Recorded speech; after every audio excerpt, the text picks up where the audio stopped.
नमस्कार, आपका स्वागत है। दोस्तों, महाभारत ग्रंथ में मनुष्य को भोजन करते समय कुछ बहुत ही जरूरी नियम बताए गए हैं। अगर कोई मनुष्य इन नियमों का पालन करते हुए भोजन करता है तो उसे आरोग्य के साथ ही सुख, समृद्धि और वैभव की प्राप्ति होती है। शास्त्रों में बताए गए ये नियम वैज्ञानिक दृष्टिकोण से भी परिपूर्ण है। इस प्रकार से भोजन करने पर मनुष्य सभी देवी देवताओं का आशीर्वाद प्राप्त करता है। अतः आप भी भोजन करते समय इन नियमों का पालन अवश्य करें। तो आइए बिना देरी किए जान लेते हैं वो कौन से नियम हैं। पर उससे पहले अगर आपने चैनल को सब्सक्राइब नहीं किया है तो इसे सब्सक्राइब कर लीजिए। साथ ही वीडियो को एक लाइक करना ना भूले।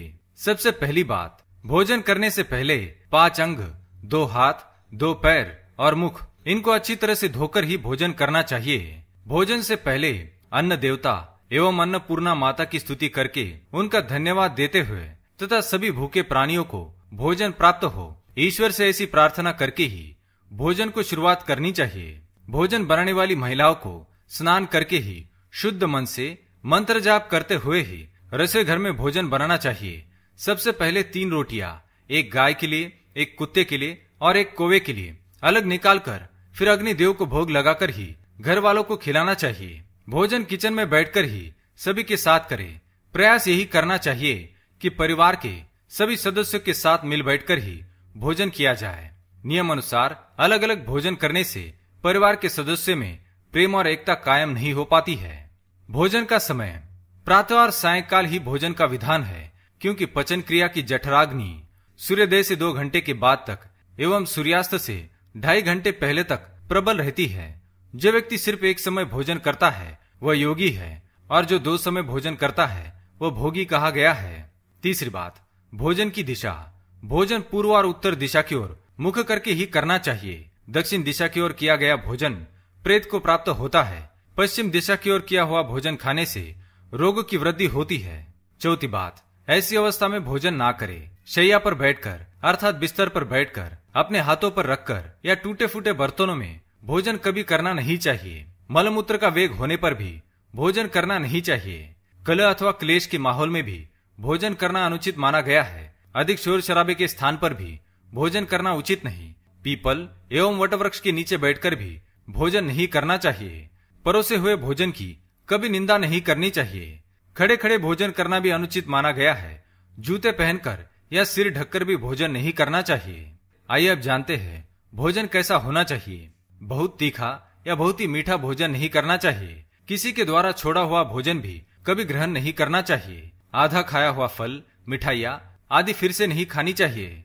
खाना छोड़कर उठ जाने पर दोबारा भोजन कभी करना नहीं चाहिए। जो कोई भी ढिंडोरा पीटकर खिला रहा हो वहां पर जाकर कभी भोजन नहीं करना चाहिए। पशु या कुत्ते के द्वारा छुआ हुआ भोजन कभी करना नहीं चाहिए। रजस वाला स्त्री के द्वारा परोसा गया भोजन भी करना अनुचित है। श्राद्ध का निकाला हुआ, बासी या मुंह से फूंक मारकर ठंडा किया गया भोजन भी करना अनुचित है। बाल गिरा हुआ भोजन भी ना करे। अनादर युक्त अवहेलना पूर्ण परोसा गया भोजन भी कभी ना करे। कंजूस के द्वारा वैश्या के हाथ का, शराब बेचने वाले का दिया भोजन भी और ब्याज का धंधा करने वाले व्यक्ति का भोजन भी कभी करना नहीं चाहिए। छठी बात, भोजन करते समय ध्यान रखे। भोजन के समय मौन रहे। रात्रि के समय भरपेट ना खाए।